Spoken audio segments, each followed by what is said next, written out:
ہر بندہ مومن کی حیثیت یہ ہو چکی ہے، ایک مسلمہ ان کا ایک قاعدہ کلیہ بن چکا ہے کہ صبح اٹھتا ہے تو اس کی شام تک کی وہ ساری کی ساری اس نے وہ بنا لیتا ہے، وہ شیڈول بنا لیتا ہے کہ آج میں نے اٹھ کے یہ کرنا ہے۔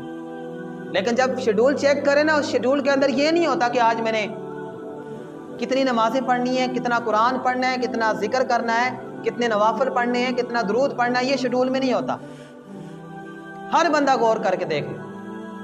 ہر بندے کا صبح سویرے اٹھ کے شیڈول بنتا ہے جب آنکھ کھلتی ہے، بلکہ بعض لوگ تو رات کو ہی سوچ کے سو جاتے ہیں، رات کو ہی شیڈول بنا دیتے ہیں کہ کل ہم نے یہ کام کرنا ہے، کل اٹھ کے ہم یہ کام کریں گے، لیکن اس شیڈول کے اندر ان کی نمازیں شامل نہیں ہوتی، ذکر اللہ کا شامل نہیں ہوتا، اس کے اندر تلاوت قرآن مجید شامل نہیں ہوتی، درود شریف شامل نہیں ہوتا،